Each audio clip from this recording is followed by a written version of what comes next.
welcome to the Might Ramble podcast. Ron, tell us about that. Not 2, not 3, not 4, not 5. Now I am become death, the destroyer of worlds. From this distant vantage point, the Earth might not seem of any particular interest. Fool me, we can't get fooled again. Sooner or later, in every man's life, there comes a day when it is not easy. I'm gonna tear up the fucking dance floor, dude. Check it out. Now watch this drive. All right. Hey everyone, my guest for this episode is Sober Happy Tash. Tash is a mom of 2 kids and she's based in the UK. Tash has been sober from drugs and alcohol now for 7 years.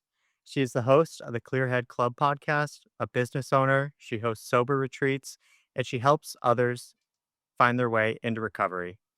You can find her on Instagram at soberhappytash. I hope that you enjoy this conversation as much as I did. I found Tash to be an absolute delight of a human being, and I was inspired by her ability to share so openly and just to be vulnerable without reservation.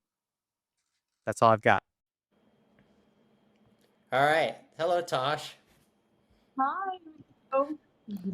How's it going? I know it's the night in the UK, and I think you have the privilege of being my first guest that I don't know in a personal capacity prior to doing this. So welcome. I know. I do feel so privileged. Thank you for having me on. I don't know how I came across your Instagram. I was just like perusing, and then it was like, oh, here's this sober woman, and here's what she has to say, and I was like, well, we'll send her a DM and see what's up. So. Oh, you slid in the DMs. Yeah. But so you grew up in the UK. Yes. Yeah. I live in a seaside town called Eastbourne, and I was born here. I did a few seasons as a teenager working in Spain behind the bar, which was kind of fed into my drinking lifestyle very much. That was when it was still fun though. But yeah, most of my life I've lived here in Eastbourne. Nice. Yeah. Spain, I've only been once, and I think it was in the summer and it was really hot, but it was really fun. And but what was life like for you growing up? Did you have siblings? Like, were your parents around? Was it like kind of a drinking culture at all or anything? Yeah, I mean, I don't know what you know about the UK, but we are, I think, quite well known for a strong and a large drinking culture here. You know, it's very, very normal and glamorized to drink a lot of alcohol, which makes it very easy to hide behind an addiction and a problem, because people just think that it's normal to drink the amount of alcohol that, say, I was drinking, with a huge problem. I was brought up with my mum and dad up until the age of 12, and when they split up. I've got 2 younger brothers, so I'm the eldest. Okay. Of 3. It's a type. So, yeah. And I'm the boss. And alcohol wasn't really part of our lives. You know, we would go to parties, have barbecues, and maybe mum and dad would have a few drinks. I don't really remember seeing them drunk, although I don't remember a lot about my childhood before my dad left. There isn't a lot that I remember very clearly. And I was 12, so that's quite a big chunk of my life to not really remember. Yeah, you're just missing a solid decade there. Yeah, I know.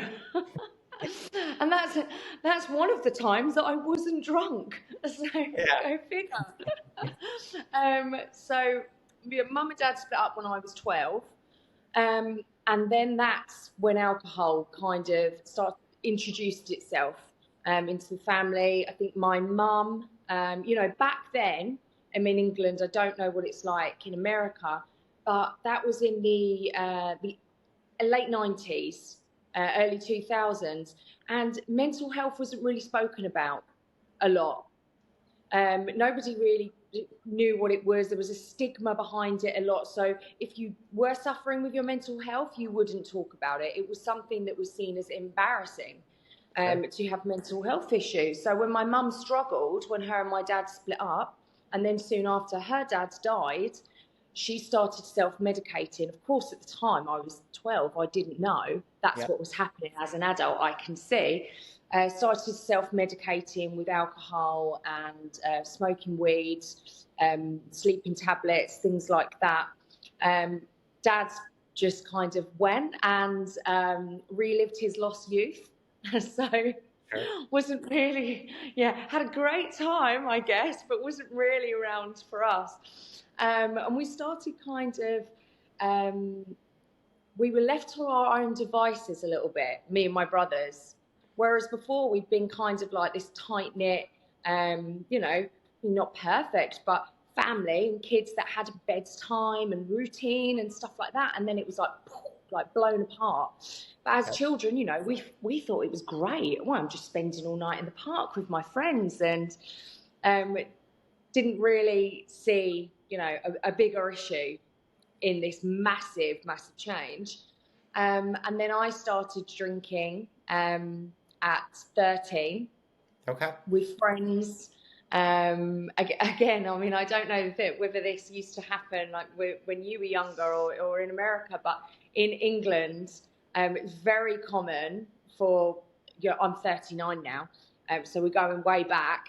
When I was a teenager, kids of my age, 13, we used to hang around on street corners and next to a shop, and we'd wait for adults to walk past, usually men, and we'd say, "Excuse me, can you go and get us some alcohol?"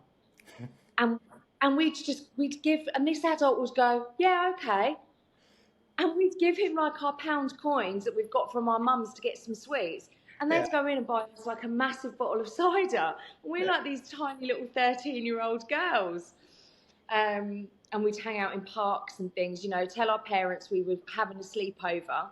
We'd all do that. And then we'd go and sleep on the beach or in a field, and we'd all be drunk at age 13. It was just, it just seemed like everyone was doing it.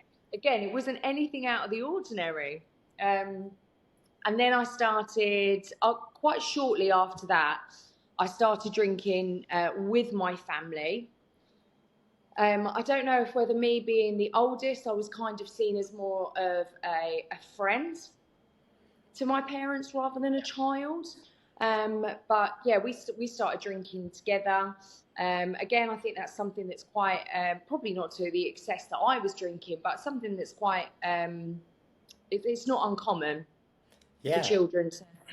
And if I could interject just a little bit. So I grew up kind of in the heartland of America. We call it flyover country, but I just grew up in a small town in Iowa, and I can definitely relate in the sense of if you had mental health stuff, one, we didn't know a lot about how to talk about that type of stuff. Two, it was not encouraged. Like it was like something that you're supposed to keep hidden away and kind of, I say like a shameful, I don't know, darkness of some sort. And three, I think just from a familial perspective. So my parents are still together, but I was about 16 or 17, and I had started drinking at that point. But when I was around 16 or 17, that's when my mom ran into some really serious addiction issues and was self-medicating a lot. And at the time, I didn't really understand this like change that had happened and the ways that might impact me. But I also had kind of a similar thing in the sense that I was living in this environment as a kid where I could do whatever I wanted, as far as like I didn't really have rules, I didn't really have structure, and it felt great at the time, but it's more so, at 28 now looking back, I'm like, oh yeah, that probably wasn't the ideal or best way for me to grow up, in the sense of, it ended up, I don't blame it on this, but it certainly didn't help. Like, I ended up with a pretty severe addiction, and part of that is just that I didn't really have much accountability as to what probably some structure that I should have had growing up. But so I just wanted to communicate that I can relate to that. But do you remember, is there like a specific memory you have of the first time you drank? Yeah. Yeah, so like I said, well, it was the we call it the 6 week summer holidays here in England, and it's like our biggest holiday from school. It's 6 weeks, and it's in like the hottest part of the summer. So you're going from July through to August, and yeah, I was 13 years old. It was my mum's birthday, so it was the 2nd of August, and she was having a barbecue for her birthday. And I said, "We're going to the cinema, Mum. Can I have some money?" And she gave me like a few pounds to go to the cinema. And me and my friend walked to meet some older girls that we were meeting, knowing that we were going to drink. We knew this was the first time we were going to get drunk. So I don't remember really having like expectations. I remember being like, oh, like a bit excited, not really knowing what to expect. Yeah. And we went to a corner shop, quite next to the beach it was, and just waited for an adult to come. And we said, there was about 8 of us, about 8 young girls, and we looked. It's not like now when girls can trick you into looking older. Like back then, we looked our age. So someone's bought us these huge 2-litre bottles of like the strongest, cheapest cider, and some probably 10 cigarettes between 8 girls. Love it. And we walked two tote pass, and we walked down to the beach and found some public toilets to sit in and get drunk. Glamorous start. Yeah. So classy, and that really is the way it went on, to be honest. Yeah, started mean to go on, and I really didn't drink a lot. I remember that. Got very, very drunk, and ended up getting taken home in an ambulance. Not taken home, sorry, taken to the hospital in an ambulance, and having to have me and my friend have our stomachs pumped. Great start. And like I said, it just kind of went from bad to worse. It's like it wasn't progressive with me. It wasn't like, oh, it was absolutely fine, and then it just got really bad. It was like an absolute shit show from the start. Yeah. And do you remember remember your first time? Yeah, for sure. So my primary thing, the way that my addiction started was actually with like ADHD stimulant medication. Oh wow. Yeah, I had been drinking prior to that. I guess I'll back up a little bit. So first time I drank was at 15. I was at a party that I went to with my older siblings. And I mean, I got pretty drunk, but it wasn't something that I was like, I want to, do this again and again and more. And that was at 15. So I think I was like a freshman in high school. And then at 17, I don't know, I would always go home, like when we were supposed to go to the school cafeteria, like I would go back to my house for lunch because I lived really close. And I have a twin brother, and he took ADHD stimulant medication. And I don't know, I'd gotten kind of curious about different substances at this point. Like I had drank and I had smoked weed, and there were some prescriptions around the house where I was like, what if I try one of these? What if I try one of these? And so I came home over this random lunch break. I was like during the spring, and I was 17, and I was like, I've heard that my friends have taken this stimulant medication, that they kind of like it. And I was like, what if I just take one of my brother's? And so I did.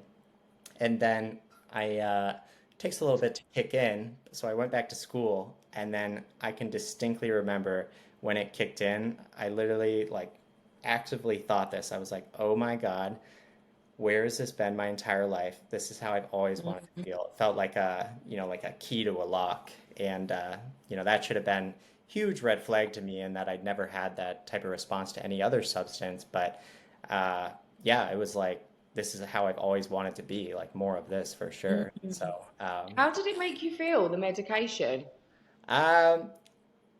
Like calm in a way, but like I have like energetic, but not in like a frantic way of like, oh, I want to do this, and I want to do this, and I want to do this, and I have the energy to do it. And like, super curious and just feeling like, when I say I had all the kindness in the world to give to others. Like I felt like a like Superman or something. I was like, I can do anything and I'm always going to be in a good mood and I'm never going to be sitting there like, oh, like I would like to do this, but I'm like kind of tired or kind of annoyed. It just kind of just removed all of that. And so I was like, yeah, I don't know. It was amazing for sure. It didn't end up being amazing. It took a while to, to not be such a good time, but Yeah. so It's so funny actually that you saying that, because my my drug addiction actually started with an eating disorder okay, and taking slimming tablets, sure, which were they were called Ephraim, and they're an amphetamine. okay, So they would be like prescribed by, well, not a real doctor, but I mean this doctor that was prescribing them was called Dr. Death. So there you go. So I was 14. I was so skinny then. I had no boobs. No, I really didn't need for Dr. Death to put me on slimming tablets. you didn't have a lot to work with, But yeah, so this amphetamine, it was like taking speed. So I was 14, and I was taking these tablets, and I'd go into school and stand like in the canteen, and it really fed into quite a lot of like the addiction, I suppose, to the substance, but then also the addiction to the eating disorder. yeah, But of standing there, not eating while others were eating, feeling that buzz of the effect of the amphetamine. So I just felt like this is something for me. Like, you guys don't know about it. And for sure. that was the start. So for years I was taking those. I mean, I'd crush them up and snort them. Yeah, you're Then always then I moved on to speed, and then speed and coke. But that's how it started. Yeah. yeah, and I'm gonna say I know also how I felt like I would like to think I'm like a moral and honest person, and prior to ever trying stimulants, when before I was 17, I don't know, like if something was going on or I had a problem, like I would tell someone about it, right? But then this was like the first thing where I was like, my behavior around it was different even from the start. It felt like kind of secretive, and like it felt like I had like a secret weapon of sorts in terms of like I'm gonna be able to do everything, but like not people don't know how I'm actually getting all this stuff done, right? And Yeah. but I guess back to I think the question I meant to ask is, so the first time that you drank, I mean, it didn't end well, right? You ended up in the hospital, but what did it feel Yeah. like for you when it first like kicked in, if that makes sense? I mean, we're going back a long time ago now, when I was 13. I mean, I just remember I loved it. And that's how I ended up. I am like that anyway. So when I really like something, Yeah. I will abuse it. And not everything that I abuse. Like, I really love coffee, and that's like a new addiction. Well, not a new one anymore, but it's not killing me.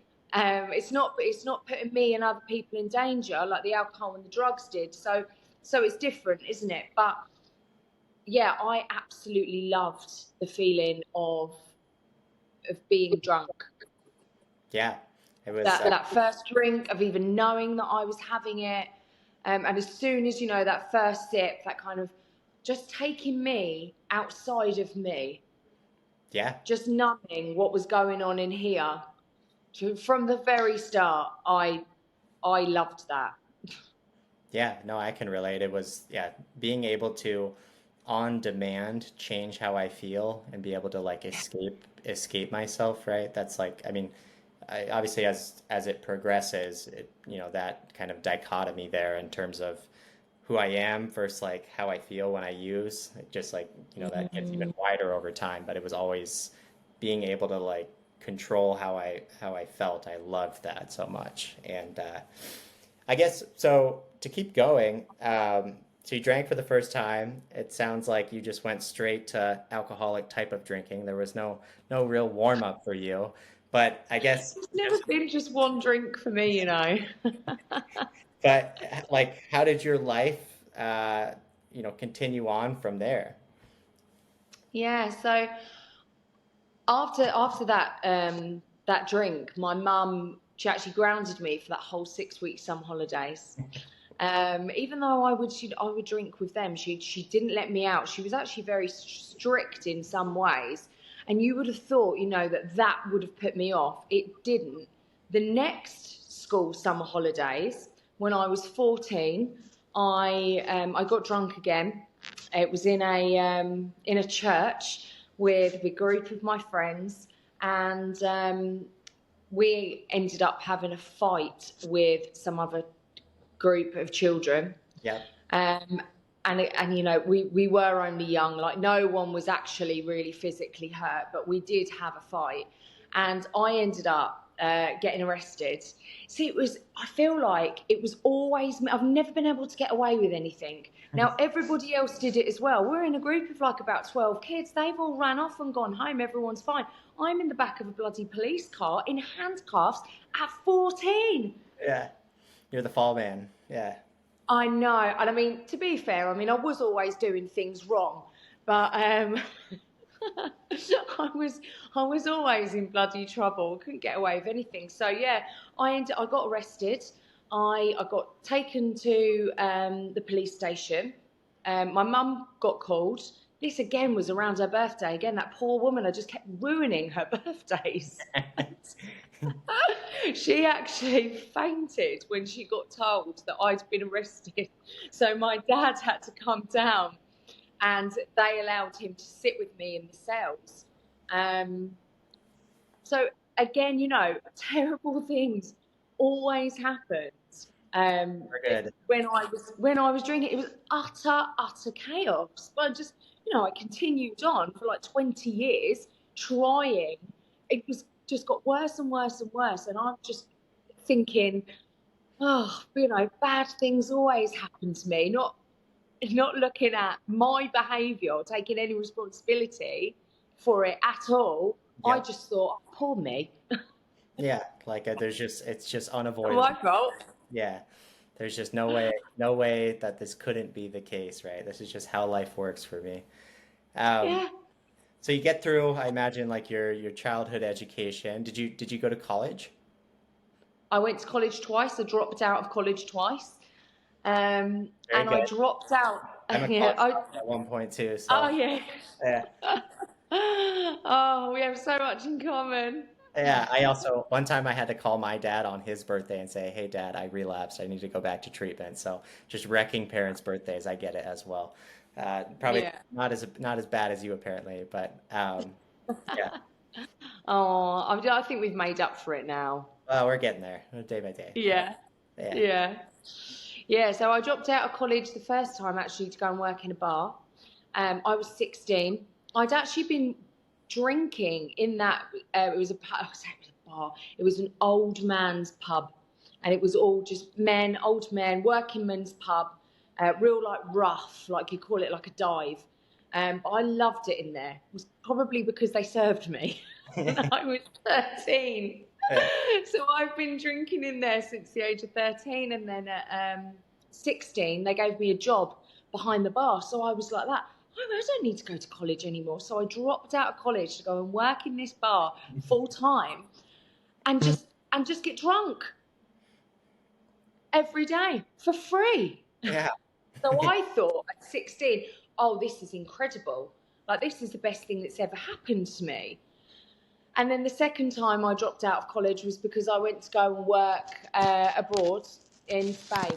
And that again was I was working behind bars. I was a jelly shot girl.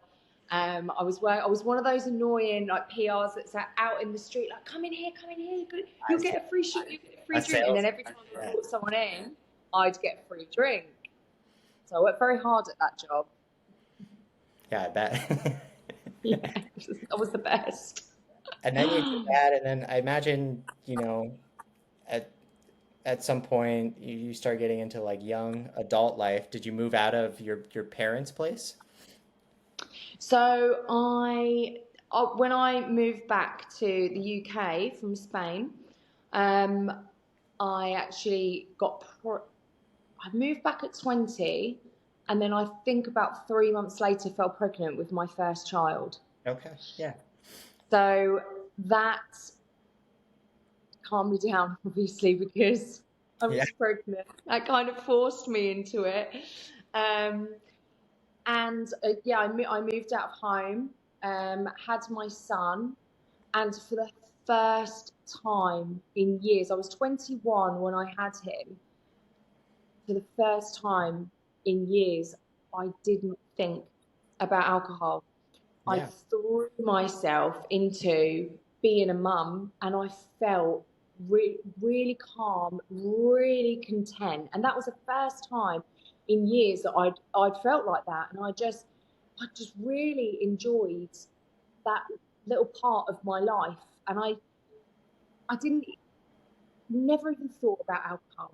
I didn't think like, oh, I better not drink because of the baby, or nothing. It just didn't enter my mind.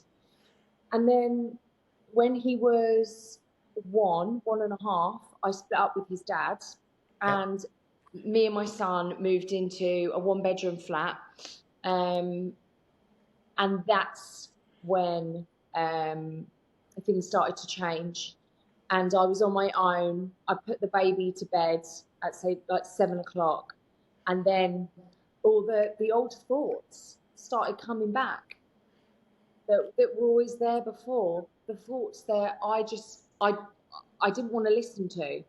It felt like torture, to sit in my own brain and in my own skin. And so, my escape route was to drink.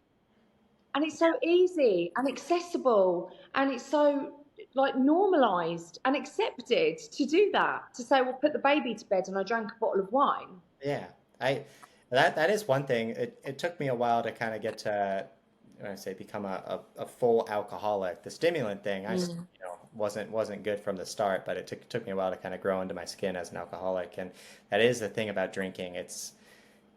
I always used to say before I got to that point drinking wise, I was like, well, I'm glad I'm not an alcoholic, because if I was, that would be so hard, because it's everywhere and it's normalized and it's built into social culture, and like this decision you would have to just keep making day after day after day. Whereas as a stimulant addict, yes, I could go out, right, and find someone to buy drugs from, but I kind of have to go much more out of my way than I do to have to drink. Like drinking, it might be I go into a gas station and all of a sudden there it is for sale, and it's like it's on my mind, and like I can't avoid drinking in terms of how I set my life up, right? In terms of encountering it. So It's everywhere. yeah, yeah, for sure. And okay, so your life, when I say alcohol is kind of coming back into the picture, right? And Yeah. I also can relate a lot in the sense of uh, just that type of thinking that tends to return of I'm not so good with myself. I could drink to like maybe change how I feel, right? And it starts becoming this uh, just this mental battle where, if I don't live my life in a certain way, it's just going to keep chipping away at me until I actually go and finally start drinking again, right? So Yeah. It just shows how strong those neural pathways are that you build, which tell you, oh, I've got a solution, and you go straight to that. And it feels like that is the savior. yeah, and there's That, a reason yeah. to do it, right? It's not a perfect solution, but it definitely does something, right? It's a Well, band. that's what you tell yourself, don't you? That it is to do that thing. You tell yourself it's the perfect solution. You kid yourself into that. Of course, Yeah, I mean, it's no solution at all. yeah, for sure.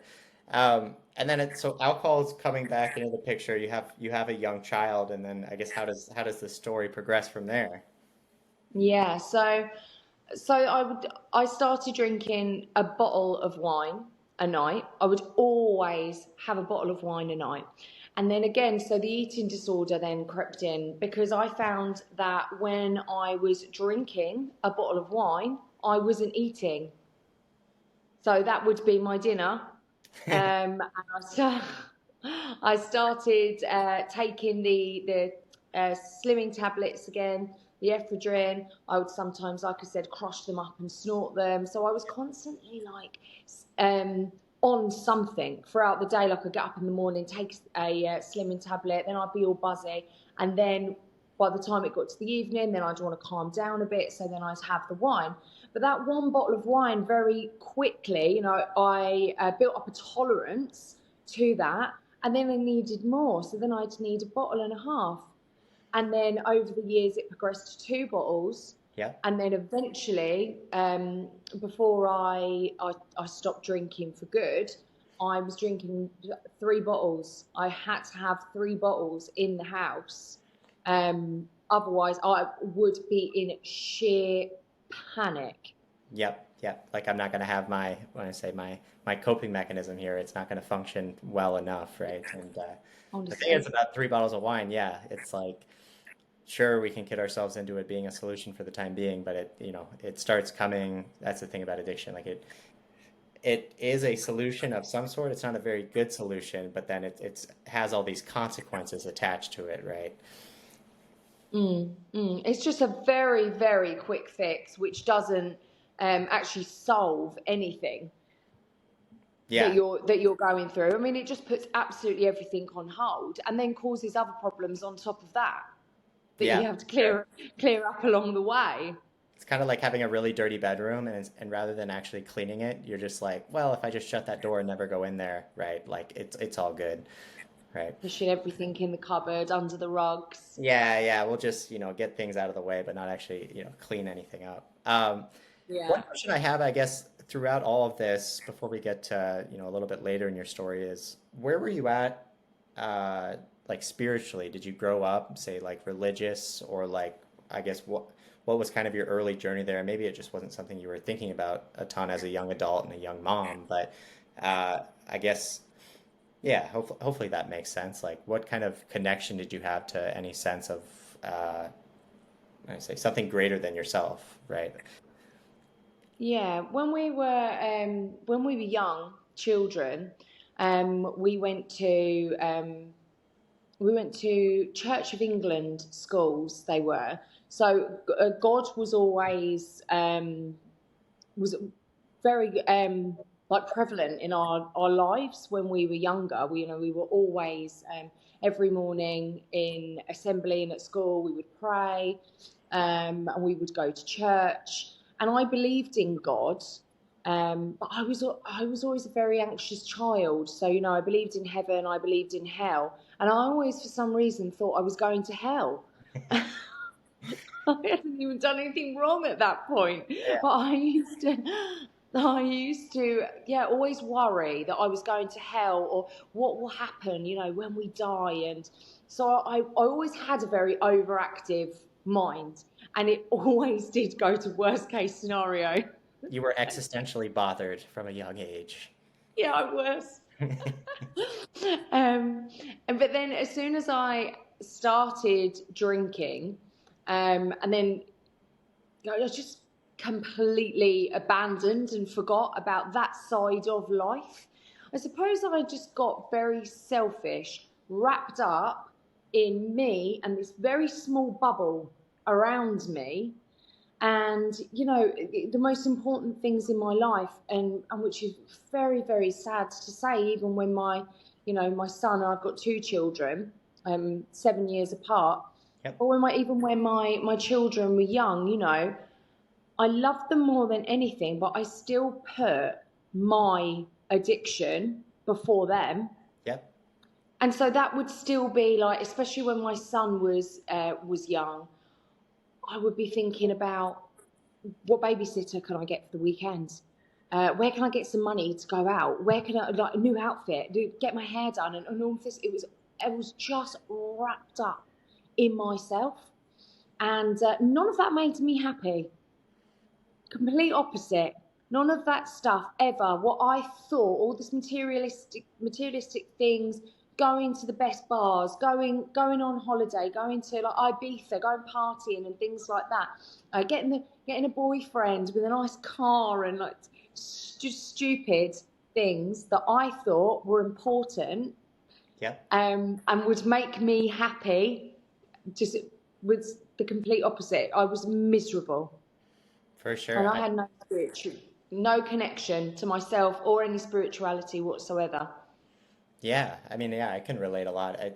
In some ways, I've heard it put to me that, addiction is a disease of more, not just in terms of the substance, but it's always like, once I have this, I'll be good, right? And so, like, for me, it's always like, once I have, this accomplishment, say, in school, or like, so I'm a research scientist. As a research scientist, once I hit this milestone, or like if I'm making this amount of money, like, then my life will be good, right? And it's always, whenever you get to those actual milestones that you're crossing, you do it, and then it's not enough, right? It's not actually fulfilling, right?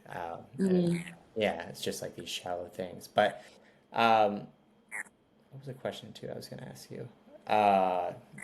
Sorry, one sec. I just blanked out here. I have to cut this part. That's fine, no worries. But I think with the alcohol and the way that it increases as well, like you said, in the beginning, quite happy to have one bottle of wine. That's I need a bottle of need as well. That language, I need a bottle of wine at the end of every day. I've got to have one. And it's never, ever enough. 3 bottles of wine I was drinking towards the end of my alcoholism. I was also hiding miniatures around the house just in case I completely ran out and needed something. Now, I was passing out every single night. Yeah. I didn't remember putting the kids to bed. I'm thinking that's not enough. I wanted more. I would have, if I'd have never have given up, I would have pushed and pushed and pushed until I died. Yep. Yeah, it's crazy. It's a brain disease that wants to kill you, right? If you don't find a way out of it. I know, and it kids you into thinking it's your best friend. For sure. That's why it's so isolating. Yeah, and so I guess like as you're going through your 20s here, it sounds like your drinking's progressing, your self-image is deteriorating, probably some self-confidence and et cetera, and you have 2 young kids. And I guess at what point along this journey here, it sounds like your drinking was never even normal from the beginning. Like, did you, No. at what point did it start like weighing on your mind or crossing your mind of like something, I really have a problem here. Not that you knew what to do about it, but just understanding like what is happening with me is a problem. Yeah. Mitchell, it took me years to get there, Me and my mum used to, and my mum's in recovery now as well. She's about 4 years. That's amazing. I know. I'm really proud of her. We used to laugh with each other, and this is when my son was young. So I hadn't had my daughter at this point, and because I was in and out of jobs, I couldn't hold down a job. I couldn't stay I would do like 6 months in a property and then move on. I was so unsettled, and I had a young child, so that unsettled him as well. But again, so selfish. I couldn't see it for what it was. Yeah. So a lot of the time I would move back in with my mum, and we would drink together, and we used to laugh with each other. And again, I didn't really take this too seriously. I never actually saw it as an issue, but we'd say, yeah, we're alcoholics, but we don't care. Yeah, like it's fine. Yeah. Yeah, I was like, I would never want to give up alcohol. We used to talk about, oh God, it's so toxic. Talk about the calories in wine whilst not eating anything. It'd be like that, there's 400 calories in this bottle, but I don't care because I love it and I'm never going to give up. That's the way we used to speak. So for a long time, bad things happened continuously all the way through. My life was going absolutely nowhere. Everything was getting worse. It was all down to me. And alcohol was making everything worse in my life. Like, it was throwing gasoline on the already, burning flames of my life. Yeah. But I wouldn't take any responsibility for it. I blamed absolutely everyone but myself. I ended up getting evicted from a property because I wasn't paying the rent. I spent all of the rent, not just once or twice, but throughout the year, on drugs, alcohol, nights out. My son was, I think, about 3 at the time, and we got evicted.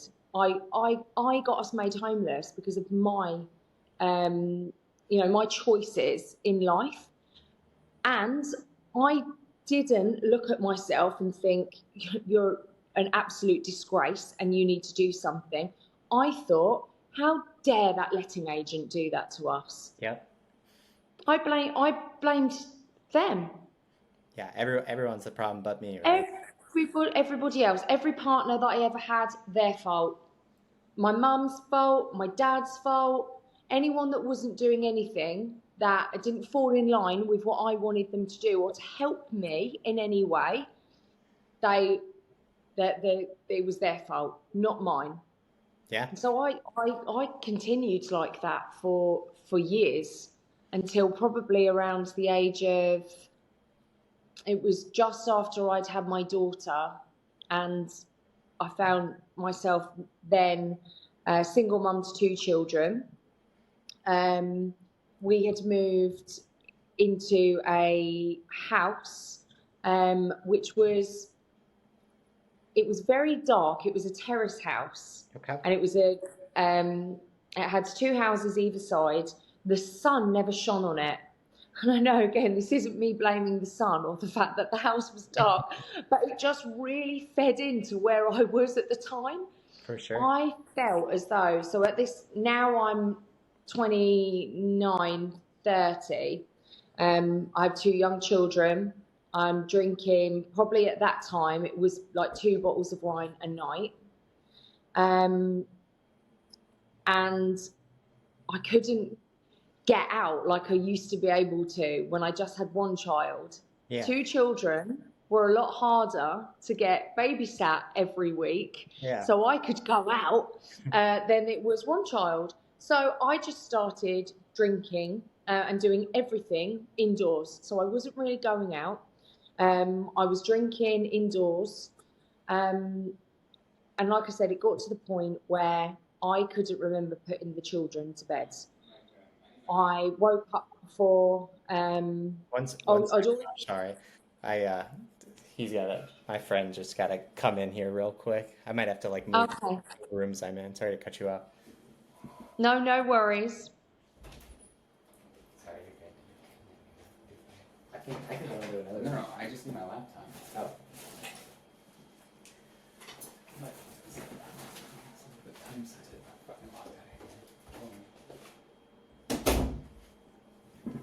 Okay, sorry. That's okay. Okay. All right, good. Yeah. So I woke up on the kitchen floor. I'd still have the clothes on that I'd worn the day before. I wouldn't have taken any makeup off or anything like that. Just literally collapsed somewhere in the house. Yeah. I woke up on the kitchen floor, woke up on the stairs, woke up in the bathroom. I'd wake up in bed, but I always couldn't remember how I'd got there. I would wake up with the downstairs door wide open where I'd been smoking outside, and then I just left it open, not locked, so anyone could just walk in and out. Yeah. I woke up one morning, I had a big bread knife about this big in my dressing gown pocket, and had been sleeping in bed with the bread knife in my pocket. Yeah. I know. All this crazy behaviour. I'd wake up to smash glass on the floor. I'd wake up and I'd look at my nails and be like, oh my God, I did my nails last night. They'd look horrific. Terrible job. Yeah. I woke up before I'd put on fake tan, and there's just hand marks of fake tan all over me. Every morning I woke up and thought, oh God, what did I do? Who have I spoke? I'd look through my phone at the evidence of what embarrassing thing have I done now? Yeah, it's a true Dr. Jekyll and Mr. Hyde, right? Yeah. I just seems to have so many alter egos.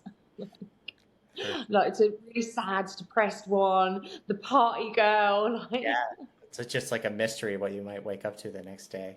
Were you scared at this point in terms of like Yes, there come there to? were things that happened that scared me. Yeah. Like waking up with the doors wide open, the bread knife, not knowing how I'd put the children to bed, having people round the house, and then I'd wake up and it was never like strangers or anything like that, but I'd wake up and a friend would be there asleep on the sofa, and I You're, wouldn't have even remembered like inviting them round. yeah, for sure. And they're there, I'll be having like house parties. I remember once one of my friends came round and she wasn't really a drinker. And to be honest, I don't know how that friendship lasted, because I usually only wanted to be friends with drinkers. Yeah. I never wanted to be around sober people. They made me feel bad. Yeah. And I had a load of cocaine in my utility cupboard where my tumble dryer and my washing machine things were. So kept the drugs in there. Kids would go in there. It was up on a high shelf. But that's where my children lived. That was our home. And this friend came round and we had some wine. And I had hold of my daughter, my baby. She was probably about 1 year old at the time. And I said to my friend, "Good baby, I'm going to go and do a line I used to call it the office. I'm going to go into the office and do a line." Went in there, came back out, after doing a line, took my baby and went to my friend, "There's one in there for you." And my friend was like, "No, it's okay." And I was like, "Do it." She was like, "No." And I'm trying aggressively with my baby in my arms to force this friend into doing the cocaine that was in the office. And it was like, that's the kind of behaviour that I was displaying. And so when I would sober up, it was like, it was hard to look at.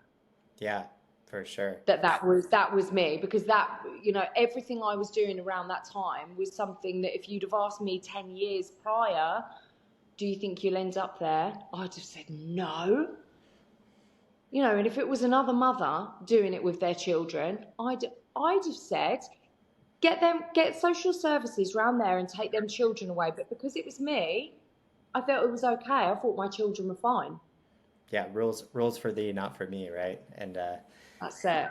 That kind of, when I say the line in terms of for yourself, what you're considering acceptable behavior, how that tends to get further and further away from normal over time in addiction is, yeah, I can definitely relate a lot to that. But when I say it also, I mean, that effect too, it very much like perpetuates the cycle of addiction, because, when you come to and you have to, actually look at yourself and be like, these are the things that happen. And then the shame and the guilt associated with that. And then that just makes you want to like use or drink more, right? And so it keeps going. Absolutely. Yeah. Because you don't, why would I want to live in the reality of a reality I didn't even like in the beginning, when it wasn't this bad? Yeah. And I've told myself time and time again that the solution to it is this substance. That's exactly where I'm going to go. Yeah, it's fool's gold, right? What was kind of like your breaking point, I guess? Did I guess, was it brought to you, or is it something you were like, I gotta get some help, right? It was brought to me, and I feel it was brought to me many, many times over the years, but I chose to ignore it. Yeah. I see my rock bottom now as the greatest gift I've ever been given. It was the worst thing that ever happened to me, but without that, I wouldn't be where I am now, because I kept ignoring all of that. I had many rock bottoms, and I ignored them and ignored them and ignored them until this one, it was just awful. And it was, I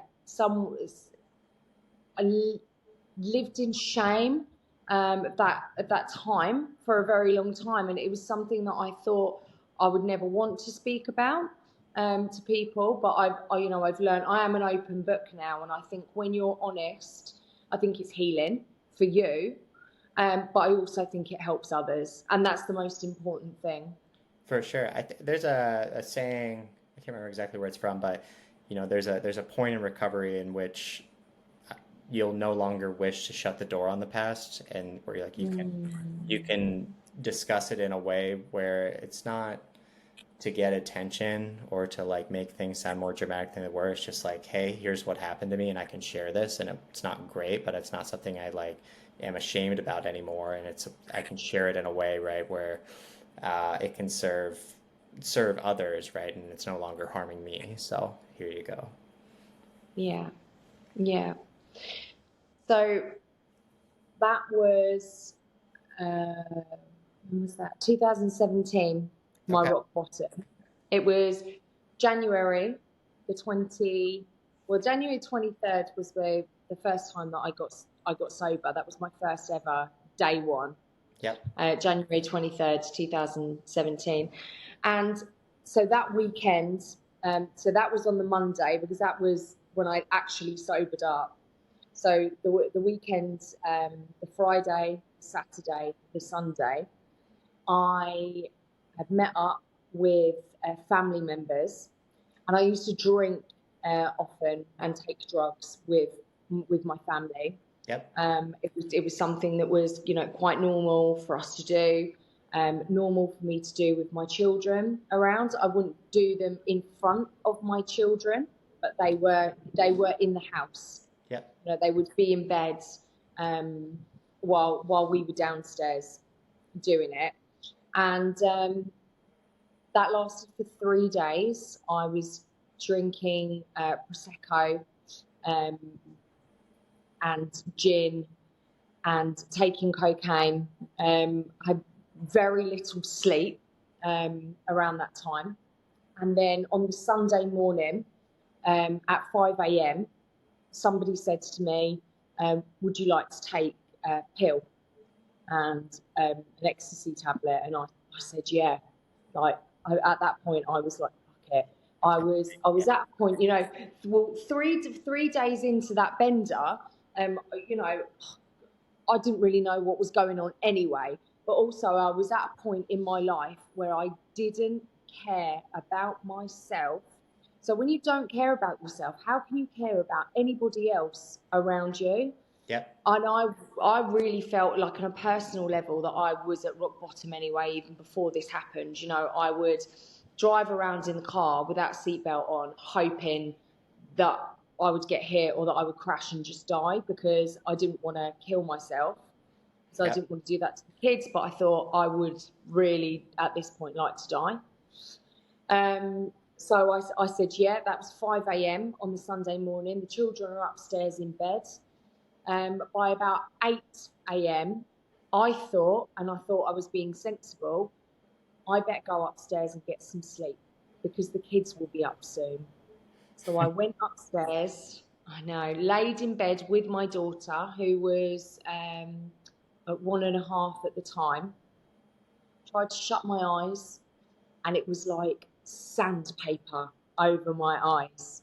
And, with all of those, I was absolutely exhausted at the time, but I had so many drugs like surging through my body. It would have been impossible to try and get to sleep. So, my chest was hurting, my heart was beating erratically, my mouth was dry. All of those horrible, horrible feelings. The sun was up. The birds were singing outside, and I've been up. Everything is just, Yeah. And so, not long after I had been laying there trying to get to sleep, my daughter did wake up, and I followed her around that house. Everyone at that point had gone now to bed. Me and my daughter were up, and I followed her around the house like a zombie. It was like there was nothing there. There was no essence of me there whatsoever. If you ever had it, when you look in the mirror and you look at this soulless person in front of you, and you don't even look like yourself. Yeah, you're like, You who are don't you? recognize Yeah. who you are. Yeah. It almost felt like an out of body experience as well. It was very, very strange. And at one point, I stopped following her and sat down in the living room. And then I realised, I don't know how long she'd been gone, but I realised that she wasn't there anymore. So I got up and I walked into the kitchen, and she was sitting on her own in her little pink pajamas, and she was playing with some toys. And I thought to myself, this is, I don't even think it was a conscious thought. It was just like an awareness of, this is where we've been doing drugs, in this room. And I ran over to her and just picked her up, and I held her, and I looked around, and it was like, for the first time in years, I saw everything for what it was. And I looked at this chaos around me that I had created, that I had put my children in, and I felt, I just don't want to do this anymore. Yeah, something's I got don't. This is not the life. And it was the first. There had been times where I thought, usually with like terrible hangovers, that I thought, I'm not doing this anymore. I'm going to get sober, or at least I'm going to have a break or something like that. But I'd never felt the way that I'd felt in that moment. Yeah, just like clarity and despair, and like, I can't go on like this, right? I can't go on like this. And I rang my mum and I said, Mum, I can't be on my own. I need to come and stay at yours. And we stayed at my mum's for a couple of nights. And I said to her, I'm not drinking anymore. I didn't tell her what I'd been doing, like where I'd been, and the reason why. I did later on. But and I think she probably thought, yeah, okay. And I remember messaging her, like I downloaded a sober app, and I remember messaging her, oh my God, I'm 3 days today. Wow. Yeah. Oh my, no. Oh my God, I'm 10 days today. And I was so proud of myself. But I still relapsed at 5 months after that. Yeah, that was going to be a question I had for you. Like, most people, they don't just get a smooth break into long-term sobriety. Usually there's some kind of back and forth of like, I'm, sober for a bit, and then I relapse, and then I'm sober for a bit. And then usually if people get there, they'll eventually get the long-term sobriety, but it's just usually not a super, like, I was doing this, and then now I'm just like sober for long time. So yeah, I think people that are wanting sobriety do want to hear that, and it's like, tell me how. Yeah. How did you do it exactly? Yeah. What did you take? Yeah. I want it. Yeah. Usually not a smooth linear journey, but No. so you didn't go to treatment? So I went to NA. Okay. I did NA, I did AA, but I was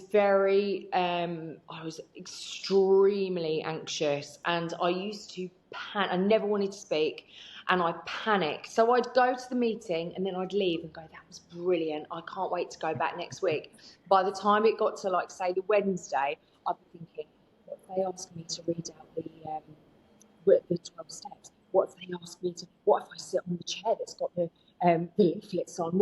And I would just, it was like torture. It was awful. So I started, I thought it was just not worth it, because I'm torturing myself half the week because I'm so bloody anxious. Yeah. So I started doing things online, built up a community online until I, built up my confidence to go back to in person. But yeah, I started in NA and AA. Yeah, and I think, some people, that's something they stick with long term, and I think there's a lot of good in there. But I always say with recovery, there's more than one way to skin a cat, and it's like absolutely. But I would say AA and NA really helpful, at least in my experience, for going from this place of like being a victim I guess, of addiction, and like kind of, everything else was the problem except for me. And AA and NA very helpful in learning like, oh no, I have a say in terms of like, who I get to be, right? And like being able to take responsibility for wrongdoings, right, in my past, and just kind of getting square with the world. Very, very good for that. So, Yeah. yeah, there's Yeah, I completely agree with you that everyone's journey and everyone's story is different, and there's no one box fits all. Like somebody's road to recovery could literally be through their passion of cooking. yeah, Like, and then another person's could be like hiking or swimming or the meetings. Like it's like I think it's just whatever. For me personally, I think it's whatever lights you up inside, like what you're passionate about. But then I also think that maybe they're just the basics of life. Like you've got to have community as well, and that support. It's difficult, I think, to do things on your own because it's on my own. I got myself into that mess. yeah. My best attempt at life. That's where it put me, right, on my own. Like if I do it Mitchell's way. So funny, my best attempt at life. Yeah, if I do it Mitchell's way, the last time I drank, I woke up in a cornfield with no phone and didn't have my car keys. I didn't know where I was at, and Do you know how you got there? uh, it's No, kind of a mystery. it's a mystery.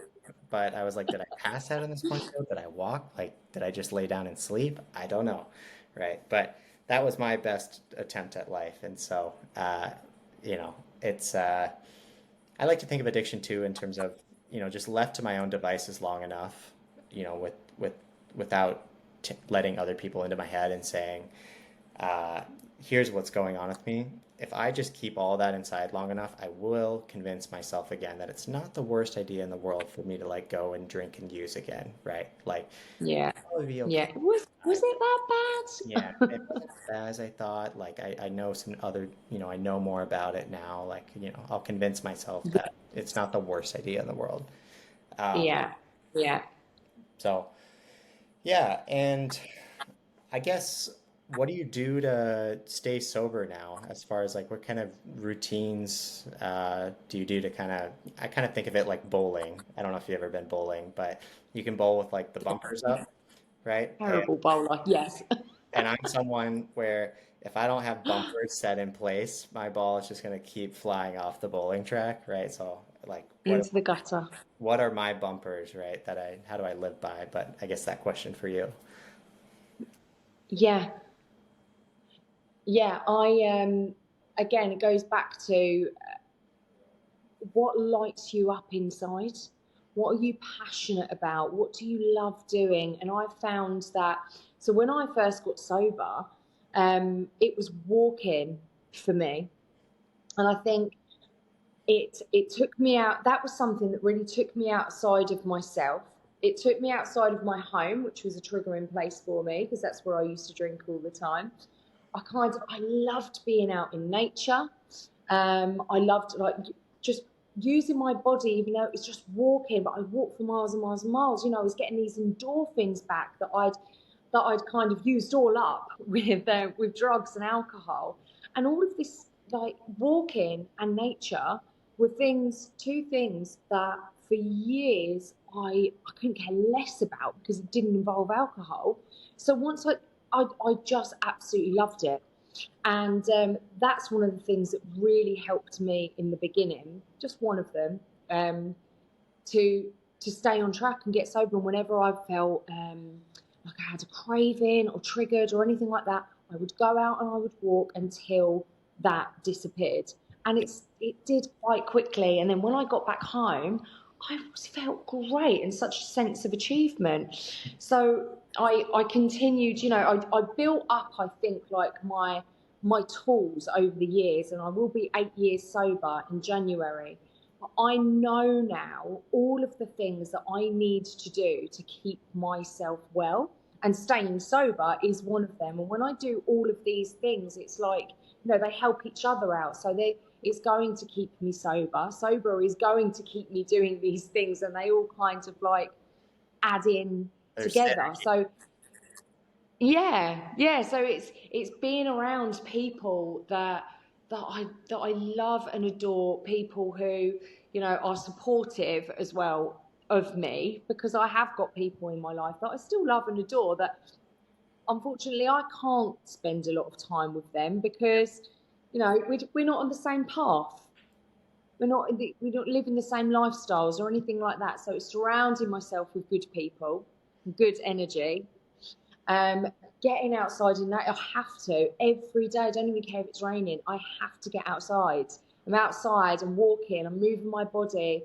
Meditation, gratitude. You know, them to me that means more personally than going to a meeting, which I don't do anymore. But you know, those things for me, and they're so easy to do.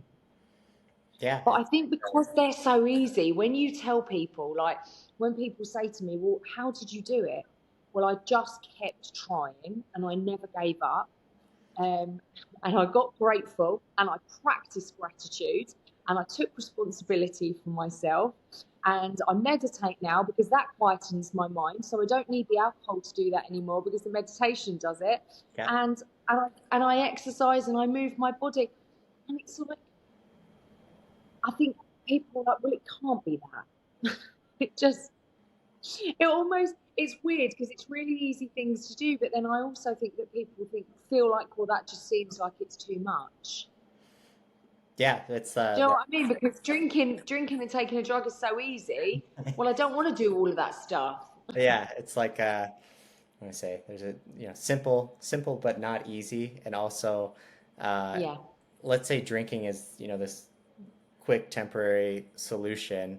It's just one thing that you have to do, right? Whereas like the meditation might, I don't know, reduce how you're feeling in a bad way by like 10%, and the walking might be by another 10%, right? And it's like these each part of it is, you know, not that big of a piece of the puzzle, but when you stack them all together, right, then you end up with a similar type of effect that drinking gave you, but it's not a short-term effect. It's just day after day, right? Where like, I'm pretty good, right?